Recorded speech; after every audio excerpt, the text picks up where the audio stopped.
Hi, everyone. This is Kent Shornack with Leadership EDU, and we're an online resource that is dedicated to helping people and teams become their best. And one of the ways that we do that, we love to do interviews with people out in the field. And I'm really happy to have Laila Haji down with me, who is involved with leadership development. Hi, Laila. Hi. Tell you what, how about I have you introduce yourself and tell us a little bit about Point One Development as well, what you're involved with in your leadership. So. Go ahead. Sure. So like you said, I'm Laila Down. I am originally from Oklahoma, but I've lived in Iowa the last 8 or 9 years now, I guess. I'm married to Kevin, who's from a small town in Northwest Iowa. And we have three girls, Audrey, Ella, and Gentry. They're 4, 2, and 1. So our house is crazy. I've met them all, and And they're they're certainly beautiful girls too. thank you. They Yeah. love you, Kent. And so just our life in our house is crazy, but it's really awesome. And I do leadership development. I started Point One Development, gosh, about 5 years ago now. I had been speaking on the side for now about 10 or 15 years, and finally decided once I was pregnant with Audrey that if I wanted to really follow my passion of helping people, I needed to do it right then while I had the opportunity to. And so I started Point One Development with a partner at the time, a business partner, Rachel, and she's since gone on and done her own thing, and she is a full-time strengths coach now. But I do coaching, leadership development, consulting, and professional speaking. And so I work with companies on talent development and helping get the most out of their people and their people live the most rewarding lives at work. Very cool. And you're a very talented young woman. I know yourself. When I got on your website, one of the things I love right off the bat that I see is you have this moniker of like helping people or helping teams and organizations to prioritize their people. And I love that statement. And I just want to ask you, why is that so important? Why is it so important for leaders and companies to be prioritizing their own people? Yeah, it's important to me just because I value people at my core, number one. And then also from a business standpoint, I experienced the reward of that whenever I worked in the seed and chemical business for a large agriculture company, a global agriculture company. My first job out of college after I got my degree in education was selling seed and chemical. And I had a boss who understood what this meant to prioritize his people. And it made my first 3 years in a professional setting highly rewarding. So much so I'm reminded of an experience I had whenever I was in a training environment and I was going to move into my sales territory. When I took this job at Syngenta, I was living in a hotel for the first 6 months, and then they would tell me where I would end up. And I remember this, I wrestled with this so much, just not knowing, the ambiguity of not knowing where I would live my young adult life. And so I kept asking my boss, like, where am I going to go? I know that there's plans for me. What are the plans? And so he and his boss would always tell me, just trust the process, trust the process, trust the process. And I think in business, a lot of times that's where we put our trust is in this framework and in this process. And that is good and well, and it certainly has its purpose, but we have to put people before the process. And I can remember one instance in Pella, we were sitting at Sports Page, I believe it was, and I just broke down in tears and I was like, Leon, you're asking me to trust the process and you're all telling me that. And I've really wondered why I've wrestled with this so much. And I was like, Leon, I was raised by a single mom.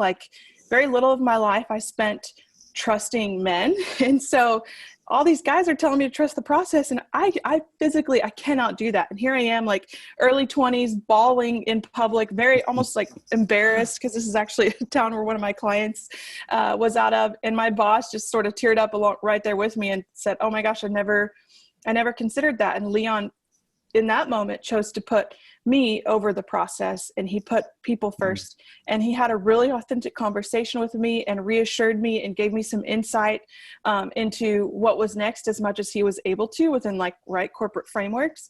And it made such a difference, because it wasn't just about the process. It wasn't just about the business. It was about me and my life. And that was a transformational moment for me. I realized that if more managers could look at people as people and not their team as a part of the process, it really makes a difference in their lives, and they'll get more out of their teams. And I can tell you that Leon certainly got more out of me and had a much higher degree of trust with me after he took a moment to put me above the process. And so I'm passionate, like I said, because I care about people, but I also know that there are business results that are tied whenever you put people first, along with the human capital and just the general, just general kindness, right? But a lot of times in business, we don't think about that because we want to drive results, and make no Right. mistake about it, I want to do that too. Yeah.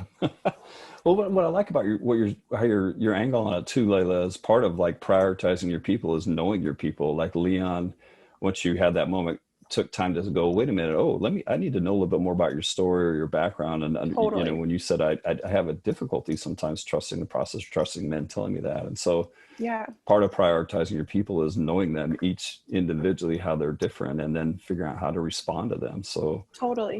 And he did that in little ways leading up to that point, because if he wouldn't have put me first and like built trust in a relationship with me in a very short amount of time, I wouldn't have been at a place where I could have even had that conversation. mm, And so, yeah, it's in the little things and in the big moments for sure. yeah. Oh, well, thank you, Leon, huh? Yeah, for sure. He's a great boss. Hey, you know, another area I know you do so many things, but I know another area that you focus on that's important to you has to do with diversity, equity, and inclusion, and you do a lot of training in that area. And one of the things I would just want to ask you, Layla, is what do you find most valuable about that for people that you do training with? And in particular, you know, for those folks out there, sometimes they're a little bit when they hear about diversity training and they feel a little bit of that resistance inside right away. What are you finding valuable in the work? In that area that you do? Gosh, there's a lot that I find valuable in that. And I'll just lay it out there. Most of the time, people kind of squirm a little bit because a lot of Hmm. the diversity, equity, inclusion training just isn't good. And a lot of times, I think the reason for that is because the focus is in the wrong place.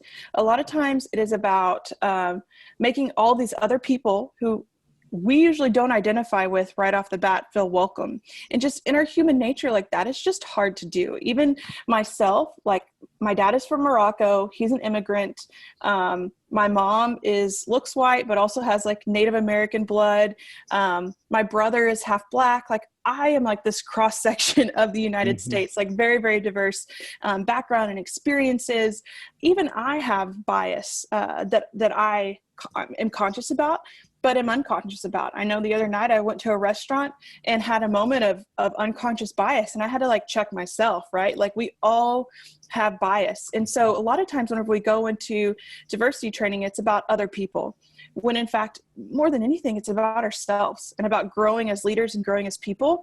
And so that's where I try and put my focus. The framework for my trainings that I do is inward, outward, and onward. Inward, what's the posture of your own heart? Like, what's the posture of the heart that you take with other people? Outward, what principles do you have that are innate to you that guide how you treat other people? And then onward, what can you do with your position to make a difference? And I use this framework with executive leaders who are trying to better understand diversity, equity, inclusion, with individual contributors who maybe are like, why are we doing this? But trying to find a meaningful connection to diversity, equity, inclusion. I also use it with college students and with upper high school aged young leaders. And I think the very most important part of that is the inward part. And that is what we spend the most amount of time on is really understanding what's the posture of our heart. Because what I have learned is that diversity and equity inclusion has way more to do with what's going on inside of our own heart. And if we can figure that out, and if we can identify those things, like we're becoming a more holistic leader. And at the end of the day, that's what I want. I want the people around me and the people that I get the opportunity to work with to be more holistic leaders. And that comes with seeing the world through a little bit different lens for the benefit of ourselves first, but of course, for the benefit of the people that are around us. I'm going to hang on to that. I'm going to hang on to that phrase, the posture of your own heart, which is always such a very important place to begin. But I like that in particular when it comes to diversity, equity, inclusion work. Totally. Very good. So, okay. Well, listen, I know we're getting close to time. So the other big question I want to ask you, which is a wrap up question a little bit, is I Sure. always, with people I talk with, I always want to find out from them, you know, what are one or two leadership qualities that they have found particularly important in the work that they do, things that they feel are really important for our listeners to know about leadership or areas to develop for them. And so I want to ask you that question too, and just see, you know, what comes to your mind. So something that I use to guide myself and that I work at helping guide my clients in their own development is vulnerability and courage. Um, First of all, vulnerability takes courage, but I definitely try and make an effort for folks to understand the value that vulnerability brings in the relationships that we're in. And at the end of the day, like everything that we do in business, all the results that we drive, it all is centered on vulnerability. And so I try and model that. I try to be very, very vulnerable and transparent, which they're different things, right? Like I'm very transparent, but I'm also very vulnerable with what's going on in my own heart, in my own mind, in my own life, and model that for my clients and let them see what that does for the trust in our relationships. And then I try and have courage. You know, I speak boldly when I need to.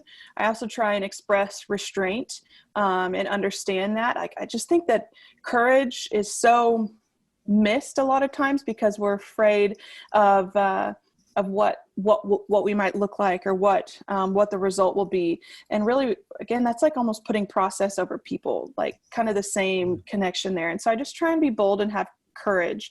Oftentimes courage to stand up for what's right, or courage to speak truth into something or truth into a situation. And then the other thing that I really try and model, the third one, if I can sneak a third one in there, is just kindness.